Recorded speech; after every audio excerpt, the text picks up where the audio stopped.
Well, hi everybody. Here we are again, happy as can be, looking at, today, measures of centre for a continuous random variable. And we're going to look at the mean, we're going to look at the median, and we're going to look at the mode.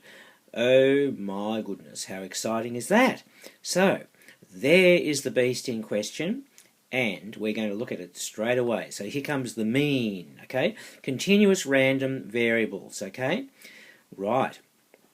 So that means the average value of x, okay? And we're looking at continuous variables, so these are on a continuum, remember? Okay?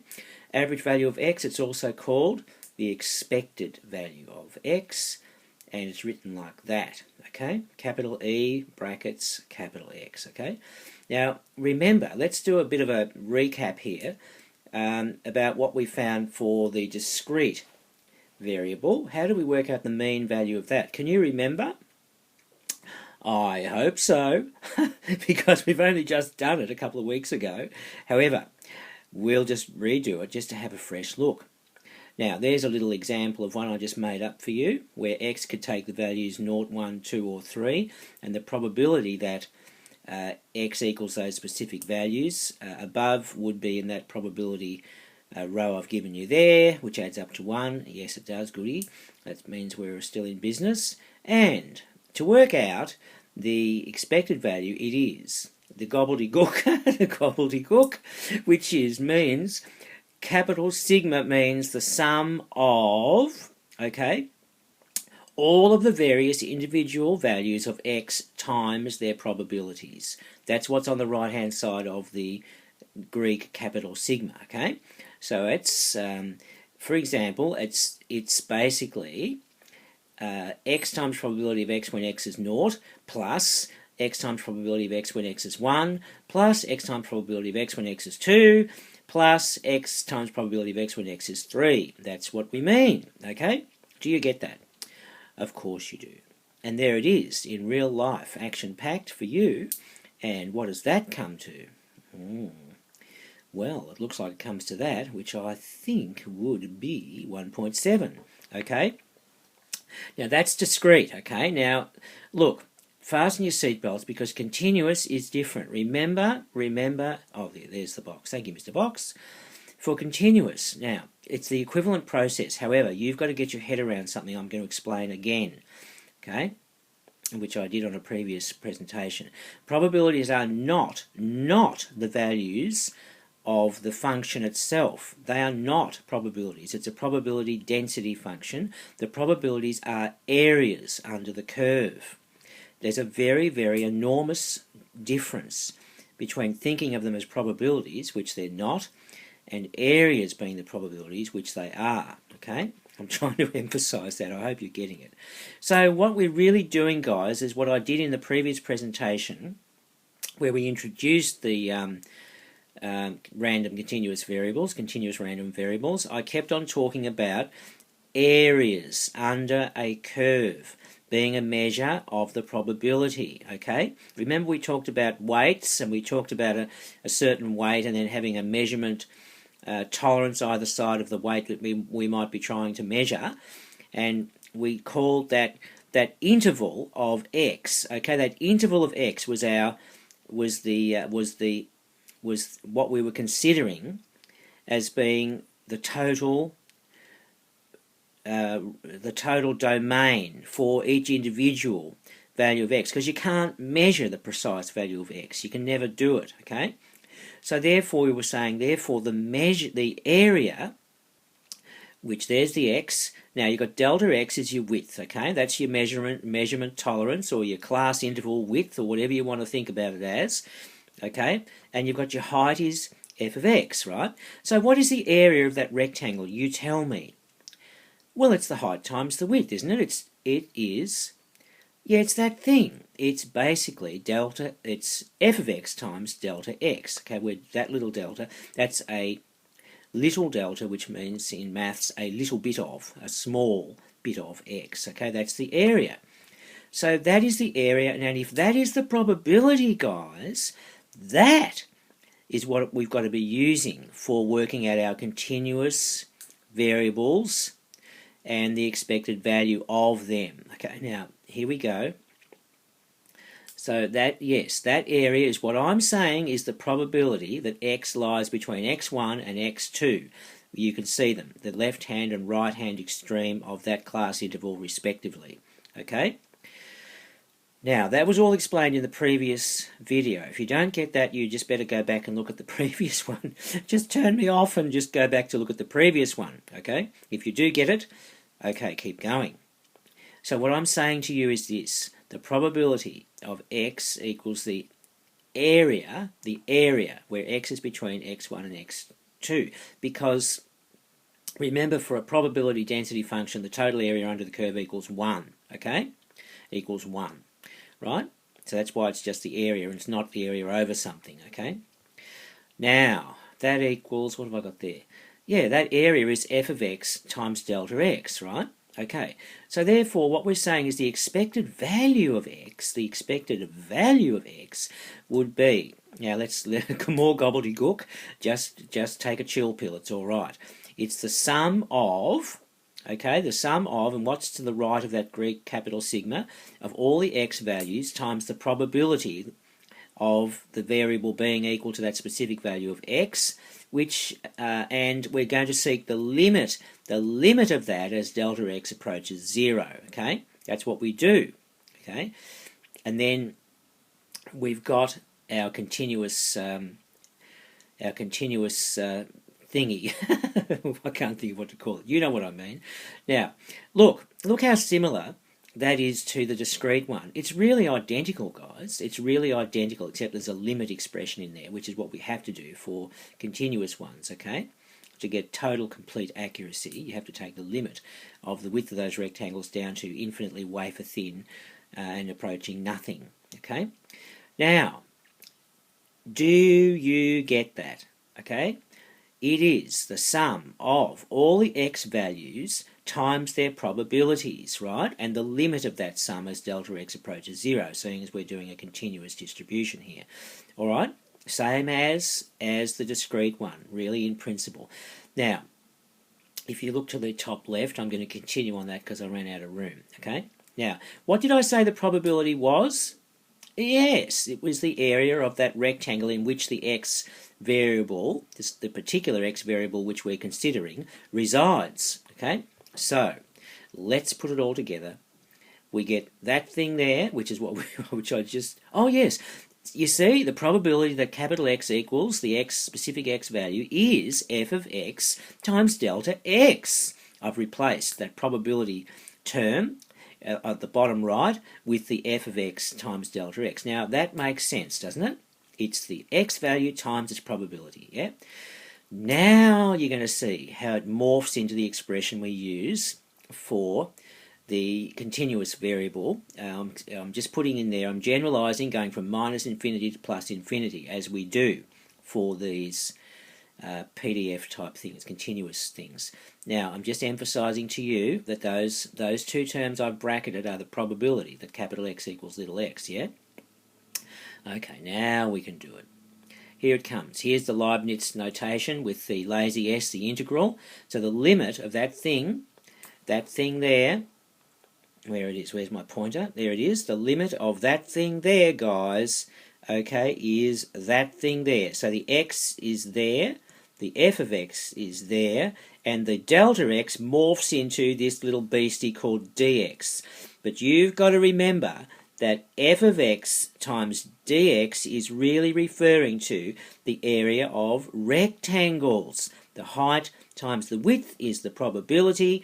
The probability times the x value weights it according to its probability. You add them all up with the s for the sum. That stands for sum between minus infinity and plus infinity, and you get exactly the same equivalent process as you do for the discrete one. Badumch. That's it.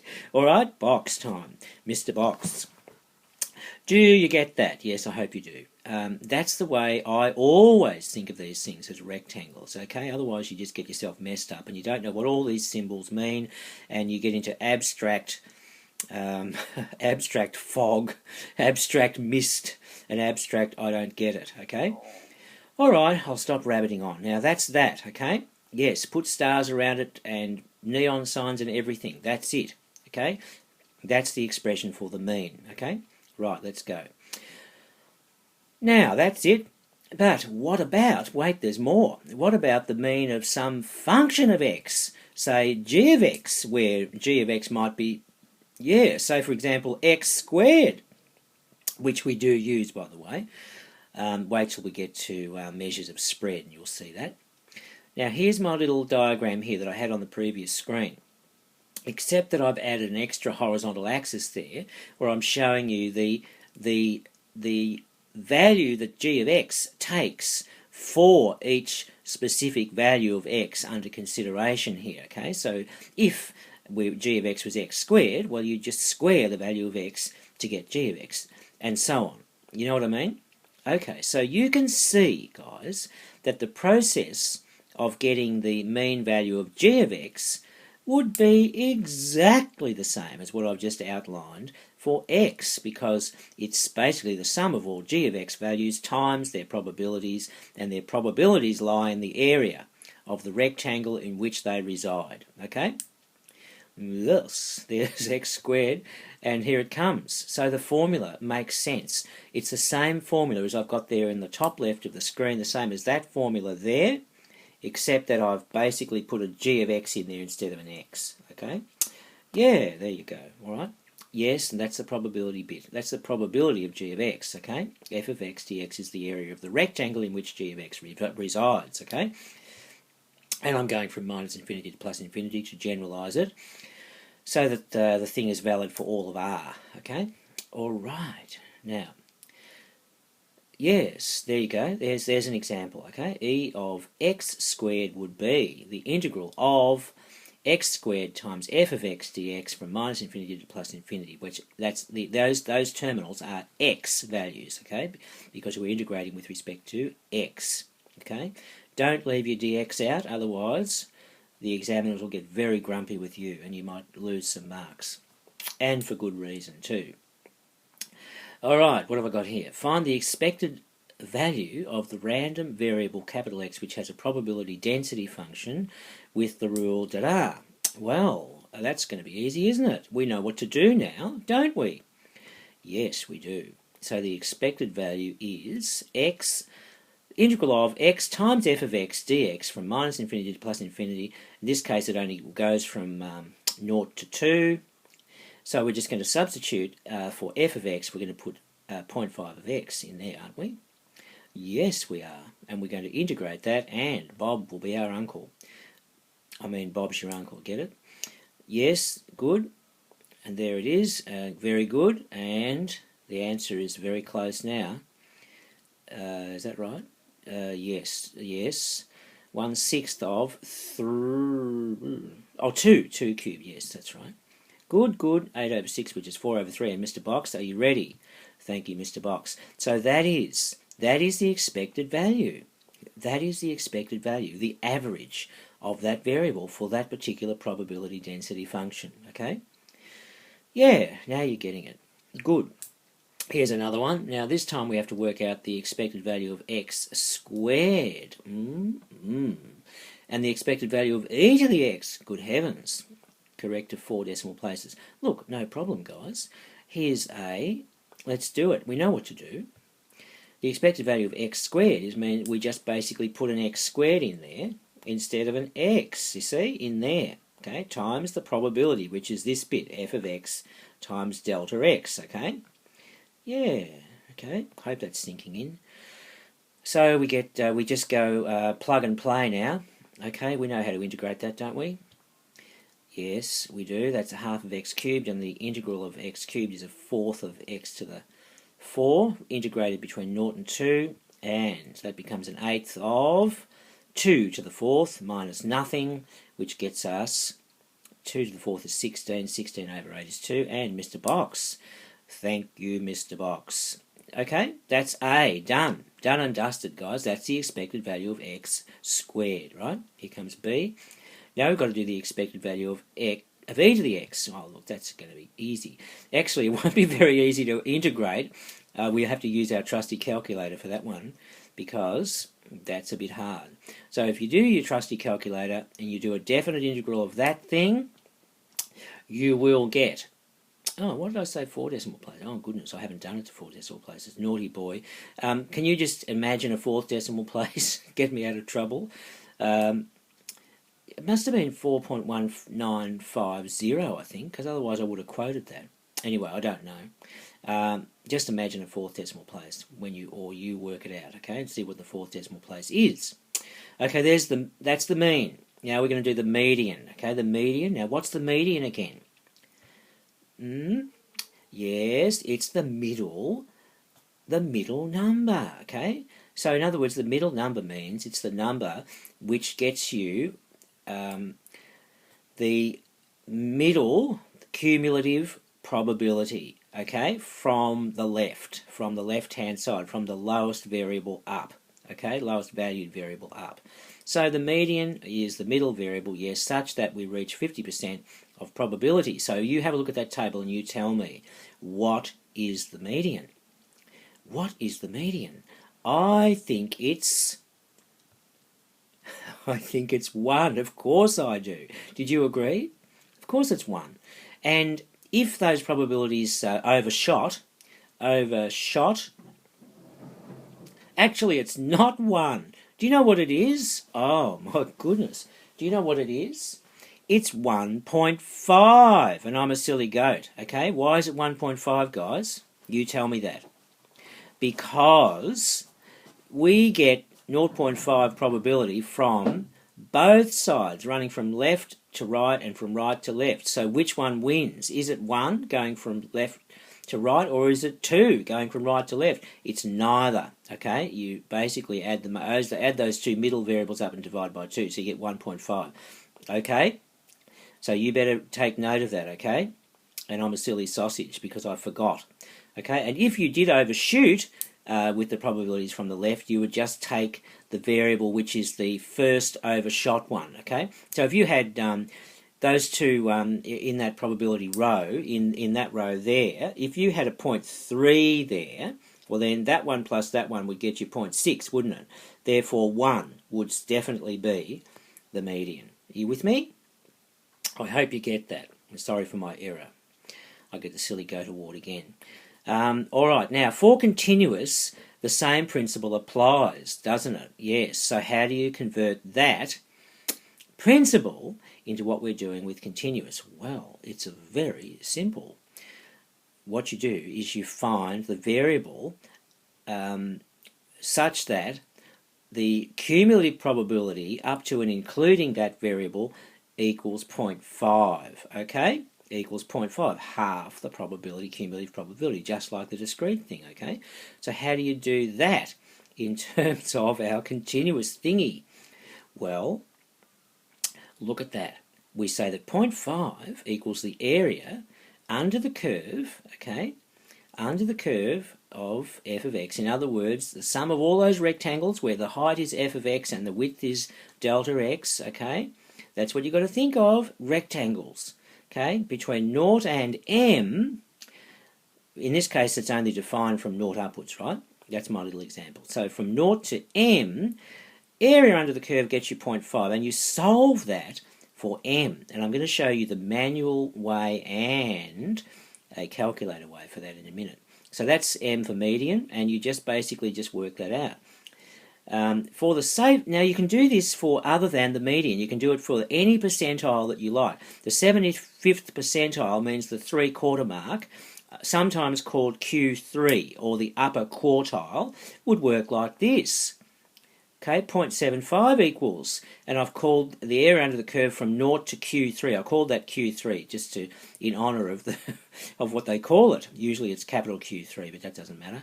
The 3rd quartile, okay, or the 3/4 mark. That would work for that. Or you could work out the 90th percentile.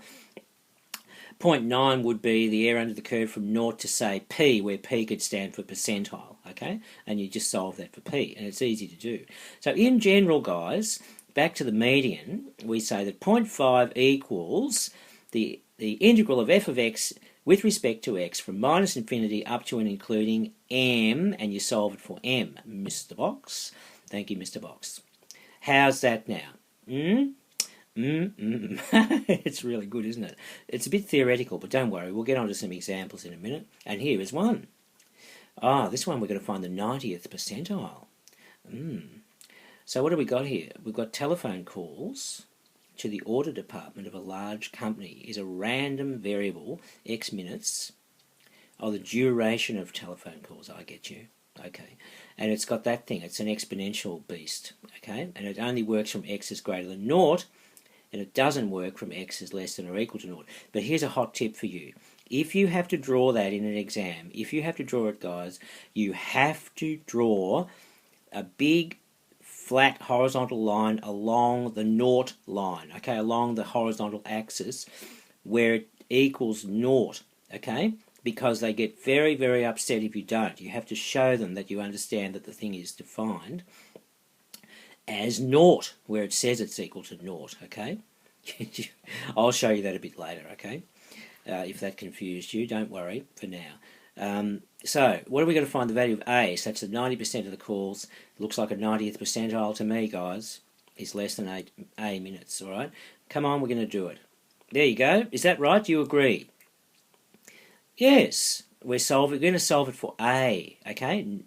The integral from 0 to A of the probability density function with respect to x, okay, gets us 0.9 probability, cumulative probability, okay? And we just got to integrate it, which I've just done, and now we're going to simplify it because it looks pretty yucky, and cancel-a-rama, very nice. And what do we get now? We get, it's just minus e to the minus x over 3, is it? What have I done there? Yes, that's right. Yes, it is. And yes, that's right. Oh, right, I've got it now. Sorry, I had a little segue moment there. That's right. So, it's minus e to the minus a over 3. We're substituting a for x for the first term, the first terminal, and then we're going plus e to the naught minus naught over 3, which is just e to the naught, and e to the naught is 1, yeah? Right, come on, another line. Yes, it equals that. And we've got to solve it. Remember, we're solving for A, everybody, all right? So we better get rid of that 1 over to the other side, I think. Good, good. And now we've got to fiddle with that. Well, yes, if I just, yes. What I'm saying there is I'm taking the log of both sides. And I'm saying, therefore, minus A over 3 is equal to the log of 0.1 with respect to E. I got rid of the minus on the left and on the right and called them pluses, okay, as an intermediate little mental step. Do you agree with that line? I hope you do. Alright, now we've got to solve it for A. Well, we're nearly there, okay? So therefore A would be, what would it be? Minus 3 times the log of 0.1. Now, it's a bit of a worry when it looks like it's a minus thing, because A has to be positive value, doesn't it? It certainly does, because the thing only works from x being greater than 0. So we hope to goodness that A comes out positive. In fact, it is, because I'll show you this little rabbit out of a hat trick, okay? Yes, we love what we're doing, of course we do. Now that means that it's equal to minus 3 log of 1/10. Okay, base E, right, which is minus 3 log of 1 plus 3 log of 10, and of course you know what log of 1 is, don't you? It's nothing. Yep, and we get to that. Now, I think it's box time. Yes, that is the value of A at the 90th percentile of cumulative probability, okay? So therefore 90% of phone calls will be less than or even less than or equal to A, okay? That's the deal, guys. Yes. So, let's proceed. Oh, I've showed you the way. If you were allowed to use the calculator, I've showed you how to do it on the calculator. It's a solve, which is menu 3.1. That's solve on your TI Inspire CAS handheld Wonder device. And we get, now look at that expression. Look, that's easy to do, okay? You just learn how to do that on your calculator, but you'll notice the interesting thing. I've put P for the upper terminal, right? and I've put the expression in there solving that the integral thingy equals 9 over 10. You notice I didn't use a decimal, I used 9 over 10 as a fraction, comma p at the end, meaning I'm solving for p, and I get that thing. There's the p, there's another p, because I'm solving for that p, and I get that p for my answer, which is exactly what I got with the manual technique. So that's pretty good. Okay, now if I wanted the decimal version of p, alright, I'm going to do exactly the same thing, but I'm not going to go solve for the integral equals 9/10. I'm going to put it as a decimal, 0.9, and I will get a decimal answer. Voila! Look at that. Ain't it grand? So there's my decimal answer, and I'm very happy with myself. Okay? Now there's a little trick you mightn't have known. If you want exact fractional answers, don't put decimals in your solve expression. Okay? Alright, what's this? We've got some topsoil, have we? We're solving, suppose the probability density function of weekly sales of topsoil in tonnes is given by that thing, a linear thingy. Find the median value of x and interpret. Well, the median means that the area under the curve from its lowest defined value up to m has to be 0.5. And that's what I've just written, haven't I? Now I'm going to solve that for m, okay? Very easy to do. I've just integrated. Yeah? Agree? Have a look. Yeah, good. Okay, so let's just clean that up a bit. I've actually divided both sides by 2, and I have to solve it for m. Now, because these people didn't tell me whether they wanted decimals or exact, I'm being a very good person, and in true exam-style technique, I'm not assuming anything. I'm going to solve it for the exact value of m, okay? Because that's what you have to do in the exam. Now, it looks like I've multiplied both sides by 4, actually, to get rid of that 0.25 on the right-hand side, and now that becomes that, which is nasty, doesn't solve easily with whole number factors, so I've got to do the quadratic solution, which is all very annoying, but we'll do it. There it is. It looks very revolting. Should simplify a bit. Oh, did simplify nicely, didn't it? Now, root 8 is 2 root 2, so I think we can fix that up a bit. Good, and we can cancel top and bottom by a factor of 2, can't we? Yes, Mr. Light, thank you. It's very bright and we're right. So we get that. Well, guys, now you've got to be very careful when you get these plus or minus answers. Look, what is x defined for? What interval is x defined over? Answer, from 0 to 1. Look at the question. Now, if either of those values there is outside that interval, we've got to strike it off the list and get rid of it. Okay? Now, root 2 is about, looks like I'm going to have to start using the calculator in a minute, but I know root 2 is about 1.414 it is. So therefore, let's just do some mental arithmetic. 2 plus 1.4 is 3.4. 3.4 divided by 2 is 1.7, which means that's out of the running, guys. That is a bogus solution. So what about the 2 minus root 2 over 2? That'd be 2 minus 1.4, which is about 0.6. 0.6 over 2 is about 0.3, and that one's definitely in the running. So it looks like the 2 minus root 2 over 2 is the correct solution.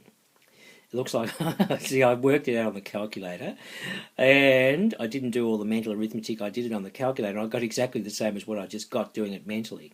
So, however, that tells us that because x only goes from 0 to 1, the right-hand side candidate loses. He doesn't get a Guernsey. The left-hand side one does, and therefore we're saying that m is that thing, right? And Mr. Box, there you go, in tonnes, by the way. That's m, that's 2 minus root 2 all over 2 tonnes, is the median value of topsoil sales, which means that, speaking of which, we have to interpret it, and that means that, okay, what have I written? 50% of weekly sales of topsoil are less than or equal to 2 minus root 2 all over 2 tonnes. Goodness. I've never seen topsoil looking like that before, have you? But that's what it is, guys. I've expressed that in terms of a proportion, really, rather than just a probability, because the proportion makes sense. in the context of this question. You can mix and match talking about proportions and probabilities in probability scenarios as long as the context of the question is making sense, okay? Good show. And there it is. I've done it on the calculator for you, just in case you're allowed to do it in a tech-enabled exam. The top line, I've solved the thing. You notice the m is the top terminal. Solving it, the whole expression, the area under the curve from 0 to m equals 0.5. So I've done a decimal there. There's a decimal, and I've got a decimal answer, okay? The other one's no good. The 1.7, chuck that out. There it is. I'm looking good, yeah. And the second line, I've made the same expression, but I've solved it for the area under the curve from 0 to m equals a half. No decimals in sight. There it is, and I got a exact answer. And that thing looks weird. Calculator expresses things in fairly weird ways, but that is, if you think about it, if you get rid of that minus out the front, it's basically 2 minus root 2 over 2, which is what I got. Yes. Makes you feel good, doesn't it? Oh, what a feeling, eh? Right, here comes the mode. The mode, what was that again? Goodness. For the discrete, what was it? Ah, yes, we remember, don't we? There's a little example distribution. And the mode is the most probable one, isn't it? So, which one? Which one is it? Yes, the mode is 3. Okay, mode is 3. For you and me. Now for continuous, exactly the same principle applies, wouldn't you know? So we're looking for, where would the mode be? Yes, it would be the hump point, okay? The most probable, okay? The most probable, even though you're not looking at probabilities as such, you're looking at a probability density function, and the local maximum is still going to be the most probable. So how do we find the mode for a continuous distribution, ladies and gentlemen? How would you find that? Just when you thought you got rid of calculus, it's the local max. How do you find a local max? Yes, you find the gradient function of the probability density function, then you set it to 0, and you solve for x. Wow, that's what you do. That's the mode. Yes, the mode. So here's one. Come on, we're going to do it. Right. It looks like a funny looking upside down cubic to me. I think so. I think so. Only works from 0 to 1 though, x being between 0 and 1.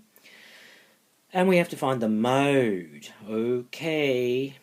Mode, here we come. There's f of x. Now we've got to do the derivative, the gradient function, which would be that beast. See if you agree. Yes, I agree. And now we've got to set that equal to 0, don't we, at the local max? Yes, we do. So let's set it to 0 and solve it for x, which will be our mode. And it's not a rocky road. It's a smooth road to find the mode.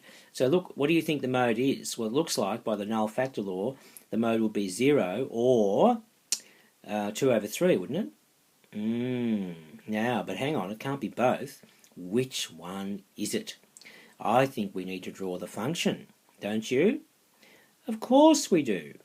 Now I've put the dotted lines where it ain't defined, and I've put the hard line where it is defined. Okay, it's an upside down cubic because it's got an x squared term in it.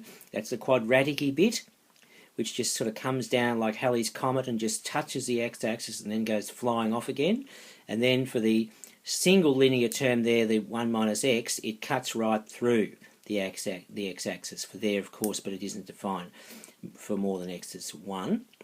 So you get that little graph there, guys. Now, you see, even though the actual cubic function has a stationary minimum, a local minimum at 0 and a local max at 2/3, we don't want the 0. We want the 2/3, don't we?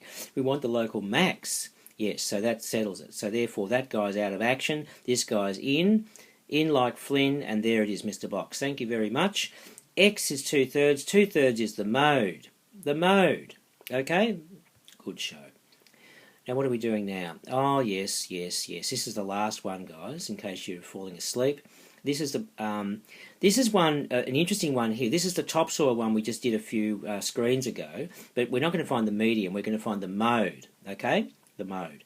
Now, this is a weirdo one because that's a linear function, And as you know, linear functions don't have local maxima. Oh no. So let's draw it. There it is. Okay, there it is. Now, do you see the way I've drawn that function? Do you notice how I've made a point of showing the zero probability f of x bit outside where it's, you know, the function, it's a hybrid function or a piecewise function, as they say in the United States. It's 2 into x, 1 minus x, which is that slopey bit where x goes from 0 to 1. But it's 0 outside there. And if you draw that in an exam, guys, you better draw the 0 bits. That's what I'm saying. Otherwise, they will mark you wrong. Okay? So please get that into your head and don't make that mistake. Do not make that mistake. It's just easy marks lost if you do. Now, enough of my rant. What are we trying to do? Oh, we're trying to find the mode. Well, look, there's no local maximum, guys. So what use is calculus to us? No use at all, okay? So you've just got to eyeball it and say, well, hang on, what is the most probable value of x? Well, it's the highest one, which happens to be where x is 0, isn't it? That's it. So therefore the mode is 0 tons, okay? 0 tons. Mr. Box, thank you. How do you like it, guys? How do you feel and how did you go? I hope I managed to explain it to you in ways that you can understand. Please remember, with continuous random variables, the probabilities are always areas. Areas, okay, the widths of which are delta x and the heights of which are f of x. That's got to go in any expression which involves the probability of a particular value of x. If you do that, you won't go wrong. Okay, and you're a star, and you'll go far, and la-di-da, and I better get out of here. And thank you for listening, and I hope you enjoyed it, and we'll see you next time. Bye-bye.